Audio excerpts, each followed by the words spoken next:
Hi students, இப்போ நம்ம பார்க்கக்கூடிய ஒரு சின்ன ஒரு கணக்கு பயிற்சி கணக்குகள் புக் பேக்ல இருக்கிறதுல 7வது கணக்கு. ஸோ இதுவும் நம்ம ஏற்கனவே சொன்ன மாதிரி இதுவும் ஒரு முக்கியமான கணக்கு தான். ஏன் அப்படின்னா இந்த மாதிரி வரைபடங்கள் தான் நமக்கு அந்த ஜேஇ எக்ஸாம், நீட் எக்ஸாம் இந்த மாதிரி இதுல பிசிக்ஸ்ல இருந்து கேட்பாங்க. ஸோ அதனால இதை நீங்க தெரிஞ்சுக்கிட்டீங்கன்னா ரொம்ப ஈஸியா இருக்கும். ஸோ பார்ப்போம். இது இயக்கவியல் அப்படிங்கிற அழகுல இருந்து நம்ம புக் பேக்ல உள்ள சம்ம பார்க்கிறோம். சோ 7வது கணக்கு, பின்வரும் திசைவேகம் நேரம் வரைபடங்களினால் குறிப்பிடப்படும் துகளின் இயக்க வகையினை காண்க. அப்போ ஒரு வரைபடம் கொடுத்திருக்காங்க. வரைபடம் எந்த 2 கேரக்டருக்கு வரைஞ்சிருக்காங்க அப்படின்னா திசைவேகத்திற்கு நேரம், எல்லாமே நேரத்தை பொறுத்துதான். அதனால நேரம் டைம் அதை எக்ஸ் அச்சுலையும், திசைவேகம் அதை இங்கிலீஷ்ல வெலாசிட்டின்னு சொல்லுவாங்க, அதை ஒய் அச்சுலையும் வச்சிருக்கோம். கரெக்டா? இப்ப என்ன கேக்குறாங்க அப்படின்னா, ஒரு துகள் பாத்தீங்கன்னா 2 அச்சுக்கும் தொடக்க புள்ளியில இருந்து நகர்ந்து போகுது. இதுல பாத்தீங்கன்னா இந்த மாதிரி நேரா போகுது, இதுல எப்படி வருது. சோ ஒவ்வொன்றிலையும் ஒவ்வொரு விதமா இருக்கு. அப்படி அந்த துகளினுடைய இயக்க வகை, எந்த மாதிரியான இயக்க வகை அப்படிங்கறத கண்டுபிடிக்க சொல்றாங்க. சோ உங்களுக்கு டயக்ராம் புக்ல வரிசையை கொடுத்திருப்பாங்க, நான் கீழே கொடுத்திருக்கிறேன். ரைட்? ஓகே, முதல்ல ஃபர்ஸ்ட் இத பார்ப்போம். இந்த வரைபடத்தை பொறுத்த வரைக்கும் இதுக்கு விடை என்ன வரும் அப்படின்னு பாத்தீங்கன்னா, முடுக்கம் ஏ வெக்டார். ஏன்னா முடுக்கம் அப்படின்னு இங்கிலீஷ்ல ஆக்சிலரேஷன், இது ஒரு வெக்டார் அளவு. இது மாறிலி. மாறிலின்னா மாறாது. எப்படின்னு பாப்போமா? இப்ப இதுல பாருங்க, இந்த 2க்கும் நடுவுல போயிட்டு இருக்கு. பொதுவா முடுக்கம் அப்படின்னு வரும்போது ஃபார்முலா dv/dt. இப்ப எக்ஸாம்பிளுக்கு நம்ம இந்த இடத்துல ஒரு மதிப்பு எடுக்கிறோம். இப்ப இந்த உயரம் பாருங்க, இந்த நீளமும் பாருங்க, 2 ஒரே மாதிரி இருக்கு. கரெக்டா? இதுல தொடக்க காலத்தை t1 சொல்லுவீங்க, இறுதி காலத்தை t2 சொல்லுவோம். அதே மாதிரி இதுல திசைவேகத்தை பொறுத்தவரைக்கும் இது தொடக்க திசைவேகம், இதுக்கு நேரா அது v1, இதுக்கு நேரா v2. அப்ப dv/dt, dv என்னது? மாற்றம் இல்லையா? திசைவேகத்துல மாற்றம். v2 minus v1/t2 minus t1. கரெக்டா? அப்ப t2 மைனஸ் t2 ல இருந்து t1 மைனஸ் பண்ணாலும், v2 ல இருந்து v1 மைனஸ் பண்ணாலும் கண்டிப்பா ஒரு மதிப்பு கிடைக்கும். இதே மாதிரி இந்த கோட்டுல நீங்க எந்த இடத்துல எடுத்தாலும் இந்த 2 எப்படி இருக்கும்? ஒரே மாதிரி இருக்கும், டிவைட் பண்ணும்போது, வகுக்கும் போது. அதனால a மாறிலியா இருக்கும்.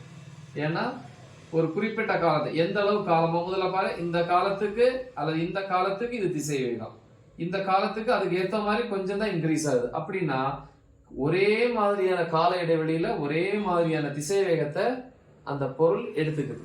அதனால முடுக்கம் மாறலி. நீங்க வேணா எடுத்து டிவைட் பண்ணி பாருங்க. இது அதே மாதிரி சின்னதா எடுத்து பார்த்துக்கோங்க. இது அதே மாதிரி இது இல்லையா? திசை வேகம் பை காலம். இது திசை வேகம் ஒய் அச்சுல இருக்கிறது, காலம் எக்ஸ் அச்சுல இருக்கிறது. டிவைட் பண்ணினாலும் ஒரே மதிப்பு தான் கிடைக்கும். ஏன்னா 2மே ஒரே அளவுல இருக்கு. கரெக்டா? இது என்ன அளவோ அதே தான் இந்த அளவு, இது என்ன அளவோ அதே தான் இந்த அளவு. புரியுதா? புரிஞ்சிருக்கும். சரி, 2வது பாத்தீங்கன்னா இதுல இங்க பாருங்க, திசை வேகம் ஒய் அச்சு. ஒய் அச்சுல பாத்தீங்கன்னா இந்த இடத்துல திசை வேகம் தொடங்குது, அப்புறம் நேரம் போயிட்டே இருக்கு. திசை வேகம் அதுக்கு மேல ஏறல, திசை வேகமும் சீரா இருக்கு. கரெக்டா? அப்ப இதை பொறுத்த வரைக்கும், விடையை பொறுத்த வரைக்கும் திசை வேகம் v வெக்டார் ஈக்குவல் டு மாறிலி, அதாவது சீரானது. மாறிலினா சீரான திசை வேகம். கரெக்டா? இவ்வளவுதான். வேணா இதுல இன்னொரு பாயிண்டோட எழுதிக்கலாம். திசை வேகம் ஒரே மாதிரி இருக்கு. முடுக்கத்துக்கு என்ன ஃபார்முலா? திசை வேகத்தில் உள்ள மாற்றம் பை காலம். திசை வேகத்துல மாற்றம் இருக்கு, ஒரே மாதிரி இருக்கு இல்லையா? அப்ப திசை வேகத்துல மாற்றம் இல்லைன்னா 0 தானே. இப்ப 0/t ஈக்குவல் டு 0. அப்ப இங்க முடுக்கம் 0. இது எழுதிக்கலாம். ஆனா நமக்கு ஆன்சர் இது மட்டும் தான் கொடுத்திருக்காங்க. அப்ப இதுல திசைவேகம் மாறிலியா இருக்கிறதுனால முடுக்கம் கண்டிப்பா சுழியா இருக்கும்.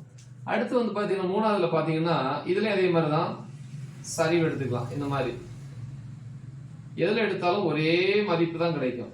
ஆனா என்ன அப்படின்னு பாத்தீங்கன்னா, இதுல பாத்தீங்கன்னா கிட்டத்தட்ட 2 ஒரே மாதிரி இருக்கு. அப்ப இதுன்னு போட்டாலும் இதுன்னு போட்டாலும் ஒரே மதிப்பு தான் கிடைக்கும். ஆனா இங்க பாத்தீங்கன்னா இது நீளமா இருக்கு, இது ஷார்ட்டா இருக்கு. திசை வேகம் பை காலம், பெரிய மதிப்பு பை சிறிய மதிப்பு, கண்டிப்பா பெரிய மதிப்பு. அதே மாதிரி இதுவும் பெரிய மதிப்பு பை சிறிய மதிப்பு, பெரிய மதிப்பு. அப்போ ஒரே மாதிரிதான் இருக்கும். ஆனா இந்த முதல் வரைபடத்தை கம்பேர் பண்ணும்போது இதுல முடுக்கம் அதிகம், ஆனா அதே நேரத்துல வந்து எல்லா இடத்துலயும் ஒரே மாதிரி இருக்கும். கரெக்டா? அப்ப இதுலயும் பாத்தீங்கன்னா விடையை பொறுத்த வரைக்கும் முடுக்கம் A வெக்டார் ஈக்குவல் டு மாறிலி, ஆனால் முதல் வரைபடத்தை விட அதிகமா இருக்கும். கரெக்டா? ஏன்னா முடுக்கம்னா dv by dt, dv னா இதான் by dt, ரெண்டு ஒரே மாதிரி இருக்கு. கரெக்டா? அதுல டிவைட் பண்ணும்போது 1 அந்த மாதிரி வரும். இங்க பாருங்க dv தான் இருக்கு பெருசு, இது சின்னது, காலம் சின்னது. அதே மாதிரி பெரிய மதிப்பு பை சிறிய மதிப்புனா கண்டிப்பா அது பெரிய மதிப்பா தான் இருக்கும். அப்ப ஆனா எல்லா இடத்துலயும் ஒரே மாதிரி தான் இருக்கும். ஆனா இது முதல் வரைபடத்தை கம்பேர் பண்ணும்போது அதிகம். நாலாவது வரைபடத்துல பாத்தீங்கன்னா இதுக்கு விடை என்ன சார் வரும் அப்படின்னு பாத்தீங்கன்னா, இந்த இடத்துல பாத்தீங்கன்னா சரிவு எடுக்கும் போது இப்படி எடுத்துப்பீங்க, இங்க இப்படி எடுத்துப்பீங்க. பாருங்க ரெண்டு வேற மாதிரி இருக்கு.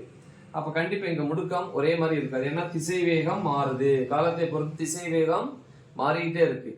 கரெக்டா? சோ இந்த இடத்துல ஒரு மாதிரி இருக்கு, இந்த இடத்துல இன்னொரு வேற மதிப்புல இருக்கு. வேற மதிப்புகள் மாறிக்கிட்டே இருக்கிறதுனால கண்டிப்பா முடுக்கம் மாறிலியே இருக்காது, அதாவது கான்ஸ்டன்டா இருக்காது, அது மாறிக்கிட்டே இருக்கும். அதான் மாறி அப்படின்னு எழுதலாம். இவ்வளவுதான். சிம்பிளா இருக்குல்ல? சோ சிம்பிளான ஒரு கணக்கு. மறக்காம இதை உங்க ஃப்ரெண்ட்ஸுக்கு ஷேர் பண்ணுங்க. All the best. தேங்க்யூ.